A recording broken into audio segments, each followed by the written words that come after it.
Faedah yang pertama,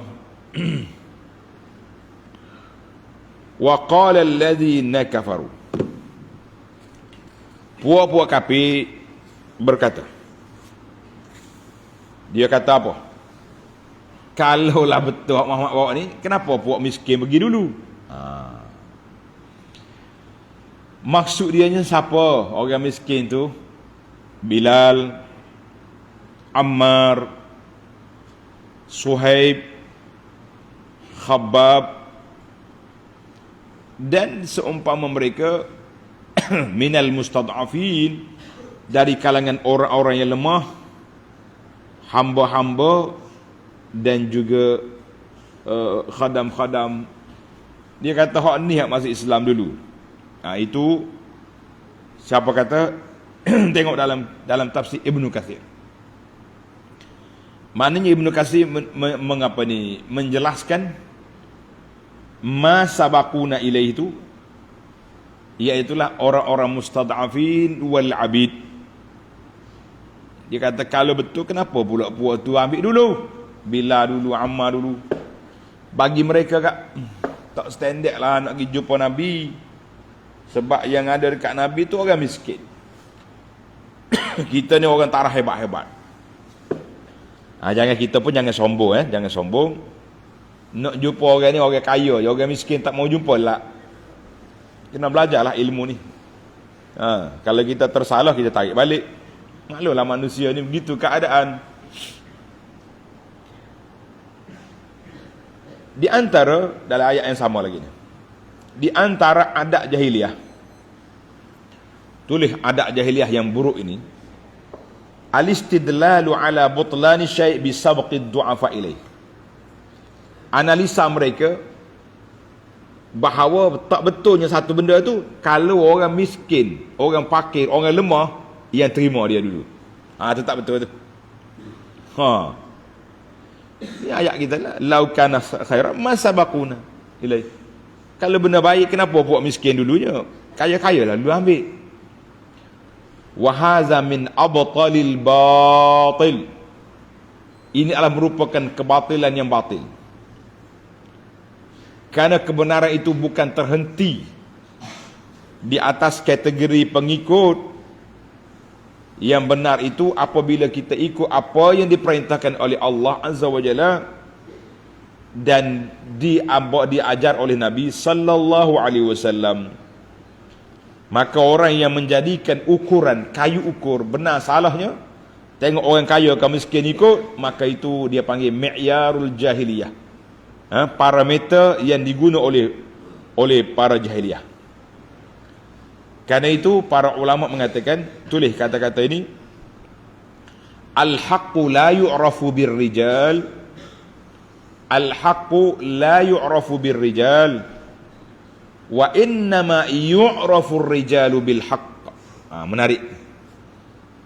Perkara yang benar itu bukan dikenali dengan tokoh orang. Kalau orang ni cakap betul, guru yang mulia cakap, ataupun kita tabar dia sebagai tok syekh besar, ini wali besar, ini cakap betul apa ini dia cakap, walaupun kita nampak terang-terang pembohongan. Nabi mari rumah dia lah, Nabi mari ajar zikir ni lah, Nabi macam-macam. Kita kata al-haqqu la yu'rafu birrijal wa innama yu'rafu ar-rijalu bil haqqi. Tetapi orang itu dikenali dengan ajaran benar yang dia bawa. Kenapa awak belajar dengan ustaz ni? Sebab ajaran dia benar. Mana kau tahu dia bawa Quran, dia bawa hadis, dia bawa huraian para ulama Islam yang muktabar, itu dia benar. Habis? Yang ni, yang kumpulan ni ada baca Quran, tapi Quran dibuat sebagai jampi serapah, kata orang. Dia bukannya istidlal dengan Quran, tapi Al-Quran itu dibawa sebagai, dibagi-bagi Quran itu untuk kegunaan tertentu saja. Kita kata janganlah, jangan buat benda yang pelik-pelik. Masya Allah. Ni orang duk sebar satu apa ni, dalam ni lah, dalam medsos dia panggil ni, dalam media Alamaya ni. Menarik juga dia punya buah tu. Kalau kita tengok pun dia macam lah, mungkin main ayat Quran juga ni. Dia punya huraian tu dengan ayat Quran. Dia kata dengan ni pelajar-pelajar kita. Bacaan doa tinggi badan. Tulis. Yang kita tulis karut ni. Bacaan doa nak tinggi badan. Kalau orang kenik-kenik, mana orang kenik sini? Nak suruh tinggi, dia kena baca doa Rabbi zidni ilma 100 kali sehabis solat. Mana ada Allah Ta'ala ajar Nabi Rabbi zidni ilma, nak minta ilmu, bukannya nak suruh naik enci. Baca Quran. Semak ni ustaz ni. Dia boleh baca Quran tu. Dia boleh baca Quran kemah tu. Dia kira kemah boleh baca Quran. Dengan apa? Ayat-ayat Quran. Wak bomo. Jadi orang panggil jadi caya. Tak. Ingat ada kata-kata ni. Al-haqqu la yu'rafu birrijal. Kebenaran itu bukan semata-mata duduk di tokoh. Ada, kita kena tokoh yang baik. Contohnya orang ni manhaj dia sangat jelas, ajaran dia sangat jelas, boleh juga. Siapa yang cakap tadi? Ustaz cakap dengan dalil-dalil dia, kita kata boleh lah. Manakala kita nak belajar, kita belajar dengan orang ni. Tapi bukan parameter khas. Bila orang tu kata semua betul lah.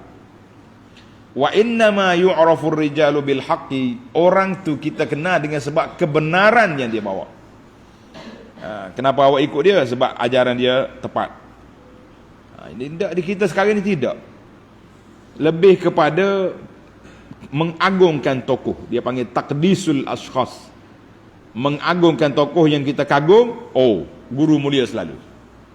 Orang yang kita tak kagum, orang ni bawa ajaran, tak payahlah. Tak payahlah tu apa yang dia bawa, apa yang salah, cakap dulu. Tak mau cakap. Allahu Akbar. Jadi kita fahamlah daripada ayat yang kita baca ni, puak-puak kapi membuat satu analisa istidlal yang salah. Istidlal dia bila orang miskin masuk, betul lah tu. Maaf. Bila orang miskin ramai tak betul. Bos masuk baru betul. Tak. Mari kita berpindah kepada faedah yang kedua. Qaul fi qauli ta'ala wa iz lam yahtadu bihi. Ayat yang sebelah tu.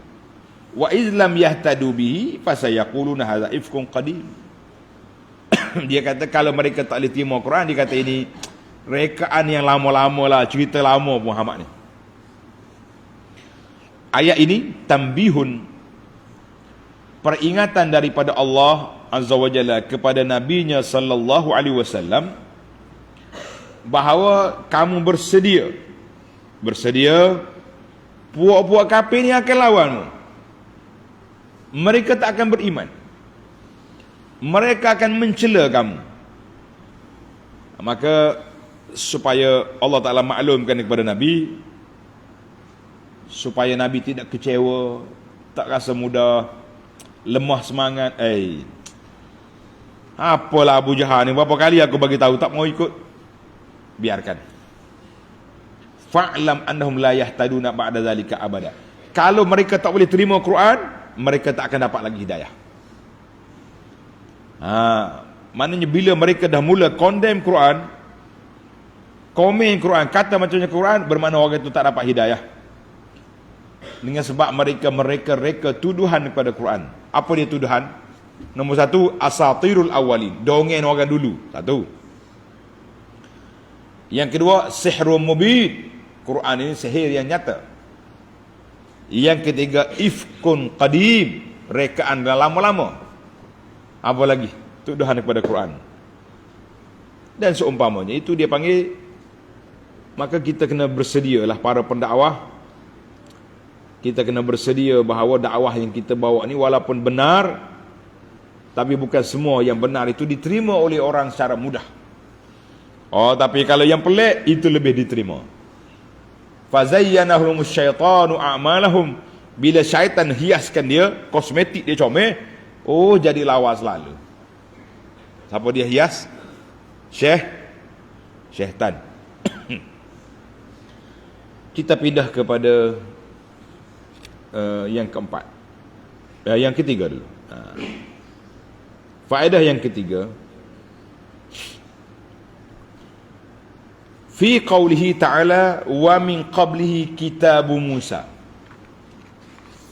Sebelum daripada Quran ini sudah ada kitab Nabi Musa alaihissalam, sudah ada kitab Musa. Ibtalun li ihalatihim. Ayat ini juga nak membatalkan anggapan mereka mustahil Allah Ta'ala beri wahyu pada Nabi sallallahu alaihi wasallam. Mustahil dia kata. Mana ada Muhammad duduk Mekah, anak Abi Kabsyah belah kambing, boleh terima wahyu? Tak logik. Jadi ayat ini Allah Ta'ala nak membatalkan kepahaman mereka bahawa telah menjadi sunnah rabbaniyah, sunnatun ilahiyah, bahawa Allah Ta'ala dah turunkan beberapa buah kitab kepada Nabi yang terdahulu. Mu pun buat Mekah, mu percaya juga dia. Mu percaya Yahudi kata dia ada kitab. Tapi kenapa kamu tak boleh terima bila Muhammad sallallahu alaihi wasallam, anak kamu sendiri, orang kampung kamu sendiri mengatakan ada kitab? Ini dia panggil satu kepincangan, satu ketidakcerdikan. Kita nak kata bodoh tak apa. Kita pendakwah ni jangan banyak menggunakan perkataan buruk-buruk kepada orang yang kita tak suka, jangan. Sebab itulah kata di Imam Abu Ja'far As-Sadiq, dia kata apa? Ja'far Al-Baqir dia kata, silahul li'am qabihul kalam.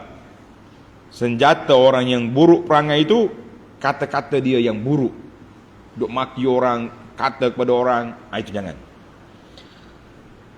Dia panggil silahul li'am qabihul kalam. Jangan. Maka kita ini dalam ayat yang sama Allah kata hadza kitabun musaddiqun. Kitab ini membenarkan. Dalam Quran mengandungi banyak isi-isi kandungan yang ada dalam kitab dulu. Yang kitab dulu sudah ada. Sebab tu dia kata musaddiq. Quran ini boleh membenarkan apa yang dibawa oleh Nabi Musa. Dari sudut ketuhanan, dari sudut ilahiyah, ketuhanan Allah Azza wa Jalla sudah ada. Maknanya Al-Quran menjadi sifat dia musaddiq atau muhaimin, membenarkan dan mengawas selia kitab yang terdahulu. Maknanya kalau orang tipu kita tahu, orang tipu kita tahu. Kita berpindah kepada faedah yang keempat. Kita ambil dalam ayat yang sama tapi juzuk khas, lisanan arabiyya. Lisanan arabiyya, lidah Arab. Fazadallahu al-Quran sana'an. Allah Ta'ala tambah lagi kemuliaan Al-Quran itu dengan bahasa Arab. Kerana bahasa Arab ni afsahul lughat, lughah yang paling fasih, yang paling seronok didengar oleh telinga, dan sangat disukai bahasa ini kepada manusia kerana dia lebih sangat mulia, sangat mendalam, sangat fasih, nak bandingkan kitab Taurah Nabi Musa AS. Jadi itu dia panggil Quran tu lebih fasih lagi. Kitab Taurah tu bagus dah, tapi ni lebih. Dan juga daripada bahasa yang digunakan oleh Nabi Isa AS, mana Quran tu lebih hebat, lebih besar daripada Injil. Baiklah, di akhir ayat yang kita baca, liyunziral, ini yang kelima, maaf, tulis nombor 5, liyunziral ladzina zalamu wa busyra lil muhsinin. Ayat ini memberi bahasa mengatakan bahawa puak kafir itu zalim. Zalamu, zalim. Busyra lil muhsinin, muhsinin orang yang baik. Itu dia dari sudut bahasa dipanggil muqabalah, ayat lawan. Al-ihsan lawan dia zulmu. baik lawannya zalim. Maka analisa yang dibuat oleh para ulama, risalah yang dibawa oleh nabi-nabi, rasul-rasul alaihi wassalatu wasalam duduk dalam dua kategori. Kategori al-bisyarah wal inzar, maknanya khabar gembira dan juga amaran keras. Karena manusia juga terbagi pada dua. Manusia terbagi pada dua. Al-muti' yang taat, kita bagi bisyarah, khabar gembira. Wa asin, yang derhaka, kita bagi khabar amaran, supaya mereka sedar diri. Ya, manusia ada dua. Cara kita beri peringatan juga dua, gembira dan amaran. Jadi orang-orang yang istiqamah, yang ihsan muhsinin, yang melakukan ketaatan, maka Allah Ta'ala beri pada dia bisyarah. Bisyarah. Sebab apa bisyarah?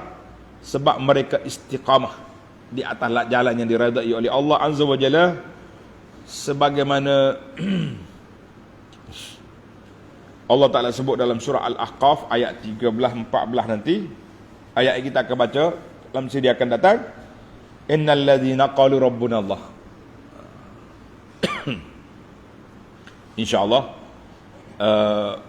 maknanya khabar gembira kepada orang yang istiqamah dan khabar amaran kepada orang yang kerah kepala. Apa dia istiqamah? InsyaAllah para pelajar, kita tunggu tafsir ayat 13 dalam sidi akan datang.